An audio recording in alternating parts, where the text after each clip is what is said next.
ꯅꯨꯡꯁꯤꯕꯤꯗꯨꯅ Manipuri entertainment ꯆꯦꯅꯦꯜꯕꯨ subscribe ꯑꯃꯁꯨꯡ like ꯇꯧꯕꯤꯔꯝꯃꯨ꯫ Channel ꯑꯁꯤꯒꯤ ꯃꯥꯏꯀꯩꯗꯒꯤ ꯃꯌꯥꯝꯕꯨ ꯇꯔꯥꯝꯅ ꯑꯣꯛꯆꯔꯤ꯫ ꯉꯁꯤꯁꯨ ꯃꯍꯧꯁꯥꯒꯨꯝꯃꯩꯒꯤ ꯅꯨꯡꯁꯤꯖꯔꯕ ꯁꯕꯁꯀ꯭ꯔꯥꯏꯕꯔꯁꯤꯡꯅ ꯍꯥꯞꯄꯤꯔꯛꯄ ꯑꯁꯦꯡꯕ ꯊꯣꯛꯈꯤꯕ ꯇꯥꯕꯗ ꯀꯤꯔꯕ ꯋꯥꯔꯤ ꯑꯃ ꯃꯌꯥꯝꯒꯤ ꯃꯐꯝꯗ ꯈꯨꯗꯣꯟ ꯇꯝꯖꯒꯦ꯫ ꯋꯥꯔꯤ ꯑꯁꯤꯕꯨ ꯂꯥꯟꯊꯣꯛꯆꯈꯤꯕ ꯃꯇꯝꯗ ꯁꯣꯏꯈꯤ ꯂꯥꯟꯈꯤꯕ ꯌꯥꯎꯔꯕꯁꯨ ꯃꯌꯥꯝꯒꯤ ꯃꯐꯝꯗ ꯉꯥꯛꯄꯤꯅꯕ ꯍꯥꯏꯖꯔꯤ꯫ ꯐꯔꯦ ꯑꯗꯨꯗꯤ ꯃꯌꯥꯝ ꯋꯥꯔꯤ ꯑꯁꯤ ꯍꯧꯅꯕ ꯇꯧꯖꯔꯒꯦ꯫ ngasi aina mayamda tahanjagadaba warising asidagi sahi kharagi mamangda aina leiriba khul asimaktada asengba thokiba kiningai oiraba thagdo amagi wari ni matam aduda koi lekaisida angang ama leirammi angang asi sahi 10 mukki leng oigadaba angang nupa masa ama khangni hojigi angang se hek polakpada yan hana mapa hana leikide masigi matung mapa leikidaba ikoi kuidringai mama se suamu maram isa sadana leikidre haidana pau tanarakhi adumna angang asi hek polakpada mapa mama thangna na sijalakpadagi lekagi mioisingna so angang adu mapa mama saba angang ni aphaba angang di mande haidena sonarami lekagi mioisingna adumna sonazarabasu amaromda di angang adugi maraibak thiba haibada oheuribani asumna hujiki angang sigi leikidaba mapa bungdugi ahanu oraba mayamba mana angang si yokpirakhi angang asina khara pungkak chakhulakpa matam masaida akoi khulesigi turenda angang siga mamana bakharaga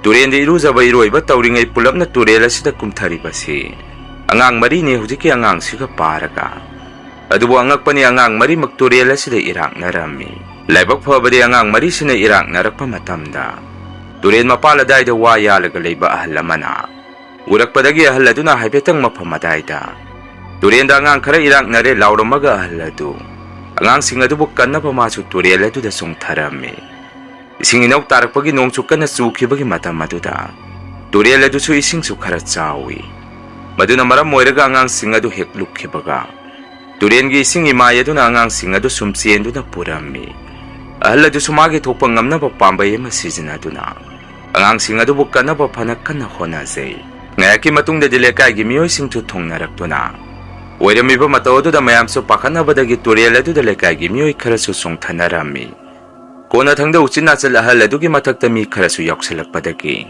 angang ahum amadi mayamduna kanba ngamhaurami aduga nganna mapa mama leikidraba angang adudi turel adudagi supau phawgalaktabadagi mayamna thibada khara wana thokhi angang ahumdudi kangphana mayam changduna pukhalaktuna kanna laknarami ising manungda leheuriba angang adusu lekagi miyoi singna thibadi lepamde misu amu mahu sinaraga hana kungkiba kanggudu amu kara nangna miyoi khara amu kumtha asumna mi sintok sinjin tawduna thenga phaw angang adubu mayam changdana koithi thirami tawbadabu mafam adaida leiriba miyoi khara nadi asumna hainarami angang se karisu hingaroi matam phana kuisale sing manungda leikribasi phana madu izarabasu haksang adudadi phangjaraga di phani asumna miyoi sing aduna hainarami adubu upai leikide angang adugi haksang adu numitugi oina phana thenga pho mayam changdana thirabasu phangba kauba leikide nongheng anbaga su mayam namuk thiba yaba thirasu ising manung adudagi angang adugi haksang polang adudi phawgalakide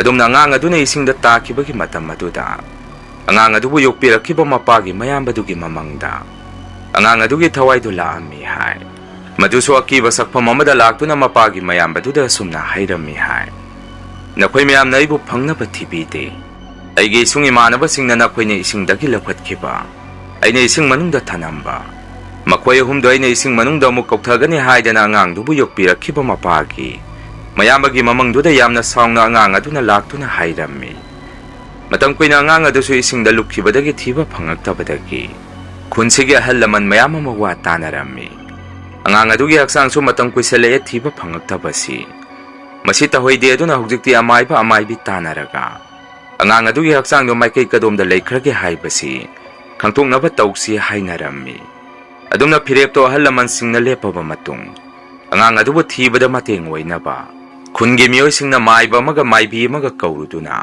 angang singduna lukhiba turen mapala daida ahal laman kharaga laigi thoram ama pangthoami matamduda angakpa kiba mataw amada maibi eduda angang adugi thawaidu sangsanduna sumna hairakhi aidina khoina thibada phangaroi aiga mafam asida iru minakhiba aigi imanaba sing adusu aina makhoisu kautharkigani ꯀꯨꯝꯒꯤ ꯅꯣꯡ ꯑꯃꯨꯛ ꯀꯟꯅ ꯆꯨꯔꯛꯄꯗ ꯃꯈꯣꯏ ꯑꯍꯨꯝꯒꯤ ꯃꯃꯪ ꯃꯍꯥꯗ ꯑꯩꯅ ꯇꯣꯏꯅ ꯂꯥꯛꯇꯨꯅ ꯃꯈꯣꯏ ꯑꯍꯨꯝꯕꯨ ꯑꯩꯅ ꯃꯐꯝ ꯑꯁꯤꯗ ꯁꯣꯏꯗꯅ ꯀꯧꯊꯈꯤꯒꯅꯤ ꯍꯥꯏꯔꯛꯈꯤ꯫ ꯑꯗꯨꯝꯅ ꯃꯥꯏꯕꯤ ꯑꯗꯨꯒꯤ ꯃꯆꯤꯟꯗꯒꯤ ꯂꯩꯕꯥꯛꯑꯣꯏ ꯀꯩꯑꯣꯏ ꯃꯌꯥꯝ ꯇꯥꯅꯕ ꯋꯥꯍꯩꯁꯤꯡ ꯑꯗꯨ ꯍꯥꯏꯔꯛꯄꯗꯒꯤ ꯈꯨꯟꯒꯤ ꯑꯍꯜ ꯂꯃꯟ ꯄꯨꯝꯕ ꯑꯉꯛꯄꯅ ꯄꯤꯛ ꯊꯟꯈꯤ꯫ ꯃꯐꯝ ꯑꯗꯥꯏꯗ ꯃꯥꯏꯕ ꯑꯃ ꯂꯩꯔꯤꯕꯗꯨꯅꯁꯨ ꯑꯉꯥꯡꯗꯨꯒꯤ ꯊꯋꯥꯏꯗꯨꯒ ꯃꯈꯣꯏ ꯂꯥꯏꯒꯤ ꯃꯔꯣꯟꯗ ꯋꯥꯔꯤ ꯁꯥꯅꯔꯝꯃꯤ꯫ ꯀꯔꯤꯒꯤꯅꯣ ꯅꯪꯒ ꯄꯨꯟꯃꯤꯟ ꯆꯥꯃꯤꯟꯅꯔꯝꯕ ꯅꯁꯨꯡ ꯅꯃꯥꯟꯅꯕꯁꯤꯡꯗꯨꯕꯨ ꯑꯃꯨꯛ ꯃꯐꯝ ꯑꯁꯤꯗ ꯀꯧꯊꯕ ꯄꯥꯝꯂꯤꯕꯗꯤ?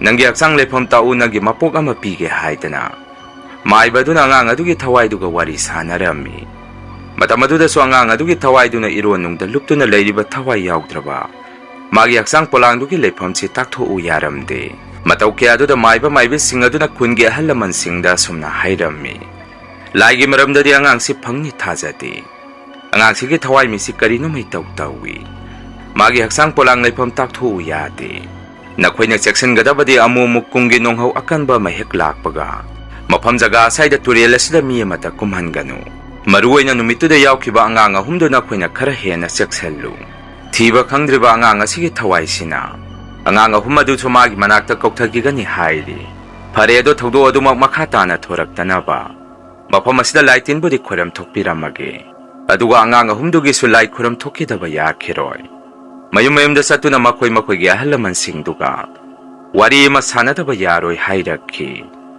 ꯈꯨꯟꯒꯤ ꯑꯍꯜ ꯂꯃꯟꯁꯤꯡꯅ ꯃꯥꯏꯕ ꯑꯗꯨꯗ ꯑꯃꯨꯛ ꯁꯨꯝꯅ ꯍꯥꯏꯔꯝꯃꯤ꯫ ꯐꯔꯦ ꯑꯣꯖꯥ ꯃꯥꯏꯕ, ꯃꯐꯝ ꯑꯁꯤꯗꯁꯨ ꯃꯈꯥ ꯇꯥꯅ ꯃꯁꯤꯒꯨꯝꯕ ꯂꯥꯏꯕꯛ ꯊꯤꯕ ꯊꯧꯗꯣꯛꯁꯤ ꯑꯃꯨꯛ ꯍꯟꯅ ꯊꯣꯛꯇꯅꯕ ꯂꯥꯏ ꯇꯤꯟꯁꯨ ꯐꯖꯅ ꯈꯣꯏꯔꯝ ꯊꯣꯛꯄꯤꯔꯝꯃꯨ, ꯑꯗꯨꯒ ꯑꯉꯥꯡ ꯑꯍꯨꯝꯗꯨꯒꯤꯁꯨ ꯃꯈꯣꯏꯒꯤ ꯇꯨꯡꯒꯤ ꯄꯨꯟꯁꯤꯗ ꯈꯨꯗꯣꯡꯊꯤꯕ ꯇꯥꯔꯛꯇꯅꯕꯒꯤꯁꯨ ꯃꯌꯨꯝ ꯃꯌꯨꯝꯗ ꯆꯠꯇꯨꯅ ꯏꯁꯣꯔꯗ ꯀꯔꯤ ꯊꯧꯅꯤꯖꯕ ꯌꯥꯕꯒꯦ ꯍꯥꯏꯕꯗꯨ ꯑꯩꯈꯣꯏ ꯄꯨꯟꯅ ꯇꯥꯟꯅꯔꯨꯔꯁꯤ ꯍꯥꯏꯔꯝꯃꯤ꯫ ꯅꯨꯃꯤꯠꯇꯨꯗꯤ ꯃꯐꯝ ꯑꯗꯨꯗ ꯃꯥꯏꯕ ꯃꯥꯏꯕꯤꯁꯤꯡ ꯑꯗꯨꯅ ꯂꯥꯏ ꯇꯤꯟ ꯐꯖꯅ ꯈꯣꯏꯔꯝ ꯊꯣꯛꯄꯤꯔꯝꯃꯤ꯫ ꯃꯐꯝ ꯑꯗꯨꯗ ꯂꯥꯏꯒꯤ ꯊꯧꯔꯝꯗꯨ ꯍꯦꯛ ꯂꯣꯏꯕꯒ ꯑꯉꯥꯡ ꯑꯍꯨꯝꯗꯨꯒꯤ ꯃꯌꯨꯝ ꯃꯌꯨꯝꯗ ꯑꯃꯨꯛ ꯆꯪꯁꯤꯟꯗꯨꯅ ꯑꯉꯥꯡꯁꯤꯡꯗꯨꯒꯤ ꯑꯃꯨꯛ ꯂꯥꯏ ꯈꯣꯏꯔꯝ ꯊꯣꯛꯑꯝꯃꯤ꯫ ꯃꯁꯤꯒꯤ ꯃꯇꯨꯡ ꯊꯥ 7-9 ꯇꯨꯔꯦꯜ ꯑꯗꯨꯗ ꯀꯨꯝꯗꯨꯅ ꯉꯥ ꯐꯥꯕ ꯏꯁꯤꯡ ꯁꯣꯛꯄ ꯇꯧꯕꯗ ꯀꯥ ꯍꯦꯟꯅ ꯑꯀꯥꯏꯕꯗꯤ ꯑꯣꯏꯔꯝꯗꯦ꯫ ꯑꯗꯨꯕꯨ ꯅꯣꯡꯃꯗꯤ ꯈꯨꯡꯒꯪ ꯑꯗꯨꯗ ꯑꯀꯟꯕ ꯑꯈꯥꯛ ꯑꯔꯥꯎ ꯑꯃ ꯊꯣꯛꯈꯤ꯫ ꯅꯣꯡꯉꯥꯜꯂꯒ ꯈꯨꯟꯒꯤ ꯃꯤꯑꯣꯏꯁꯤꯡꯅ ꯇꯨꯔꯦꯜꯗ ꯀꯨꯝꯃꯨꯕ ꯃꯇꯝꯗ ꯁꯟ ꯑꯃꯨꯕꯤ ꯑꯃ ꯃꯃꯥꯡꯗ ꯑꯉꯥꯡ ꯃꯔꯤꯗꯨꯅ ꯏꯔꯥꯛꯅꯈꯤꯕ ꯃꯐꯝ ꯑꯗꯨꯗ ꯇꯥꯔꯒ ꯁꯤꯗꯨꯅ ꯂꯩꯔꯝꯃꯤ꯫ ꯃꯇꯧꯗꯨꯗ ꯈꯨꯟꯖꯥꯁꯤꯡꯁꯨ ꯀꯥ ꯍꯦꯟꯅꯗꯤ ꯊꯧꯗꯣꯛꯇꯨꯗ ꯍꯛꯅ ꯂꯧꯁꯤꯜꯂꯨꯗꯦ꯫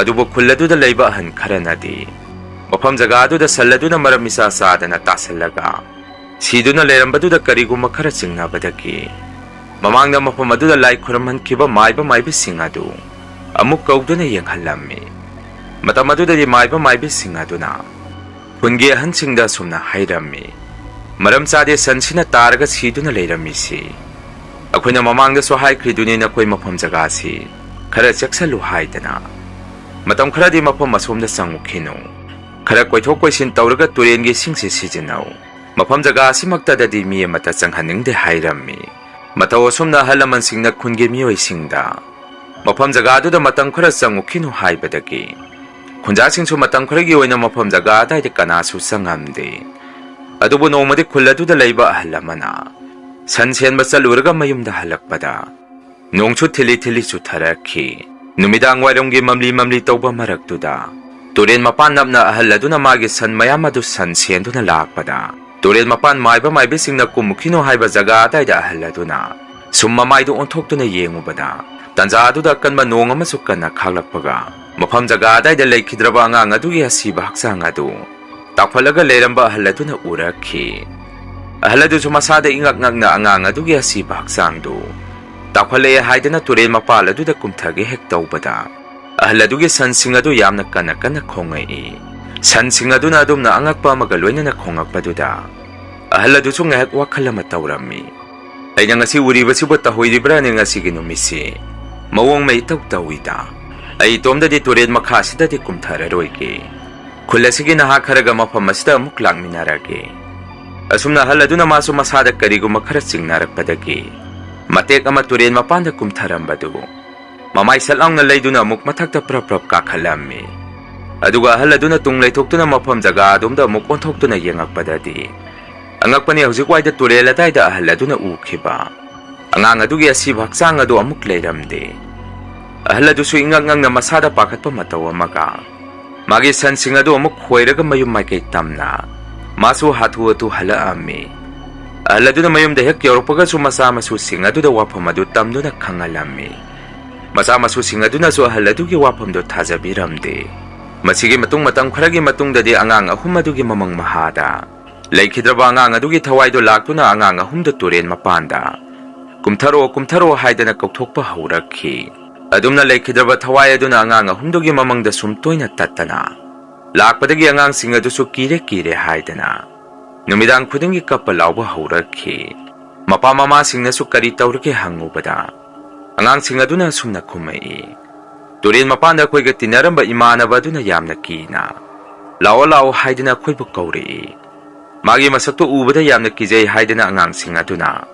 Mapa mama singda pau tamami. Mataw kiyasna angang ahumdogi marakta angang amati. Mapa mama na angang adu lamlam na thaidokduna thanami. Masigi matungdagi dilepa laytana khulasida kungi nonghau akanba mayaurakhi. Kalaba nonghau aduna taba heklepkhibaga. Khulasida lehuriba angang anidugi maraktagi angang amati. Laikhidraba angang adugi thawaiduna mapam aduda kauthaduna thawai laukhi. Angang adusu thawai aduna hingi matamda kauthokpa oirangwani haidana imung manunggi miyoisingna. Kaptuna khungi miyoisingda pau tamami. Aduga yumdugi mamang thong adusu sabak phangna hangtuoka leirammi hai. Masina takpadi haksang phangdana laikhidraba angangdugi thawaiduna. Ahingda angangdugi thawaidu kauthokpa oirangwani khalli. Adumna ahumdugi maraktagi ama thawai loba haurakpadagi. Khulasida lehuriba angang adudi maiba maibi tauraga lai khuramduna mayamna senarami. Aduga mama mapana lamamada thaidokiba angang adubusu. Khungi miyoisingna mama mapada khulasida halaknaba hairami. Maramdi masu laitin khuram thoga mayamna senarabadi. Khudongthiba thogdosidagi nanthogdoribani. Phana khungi miyoisingna mama mapada angang adu khulasida puro haibada. Angang adugi mama mapana yaba kauba leiramde. Madugi mahut asumna khumai. Khudongthiba tagadawriba mafam asidi khulasidani. Aigi isado khulasida mukhalabadi masu thawai soidana mangani hairami. Wafam aduda khungi halaman singsu upai leitabadagi. Wa makha taramde. Adubu ngaklebadi khulasidagi thaidoktuna thamkhiba angang adusu. Angang aduna leiriba mafam aduda sieliba turel aduda thajadana. Angang adusu thawai laukhi. Maiba maibi singnasu asumna hairami. Angang aduda thaidoktuna tamna leijakhrabasu. Mafam aduda sieliba turel aduga khulasida sieliba turengi. Isiel asigadi amatani.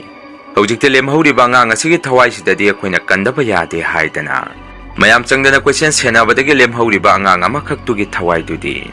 Mayamna kanba ngamjahaurammi.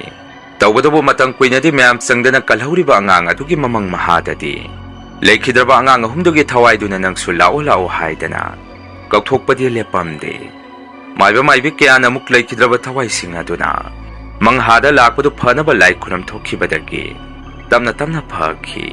Machigi matung matang kuina sahi kya leiraba matung.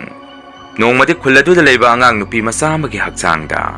Mamangda haksang phangdana mangkhraba angang adugi thawaidu sangduna. Magi haksang polangsi mafam amada leire haidana thawaiduna sangsanduna. Angang aduda hairakpadagi mayam changdana mafam jaga aduda. Sangsanduna thirubada sieliba turengi sielamagi nakanda. Angang adugi haksang adu saru polang oina thajadaba mataw amada. Mafam adaida thengnakhi. Madudagi amukasu maiba maibi tauraga ningthijana angang adu mathaw mangam pangthokhi. Masigi matungdagi di karisu taurakhidre. Wari se koi pupuna khoida libirakhibani. Tasingna wari se khoigi matamdadi thokhibadi natte. Thaina matam amada khoigi khulase thokhiba kiraba thogdo amaki warini. Masini mayam ngasigi rian hore story. Mathangi warida mayam punamuk thengnarasi. Ngasigidi mayamdagi kainanaba bidai laujari.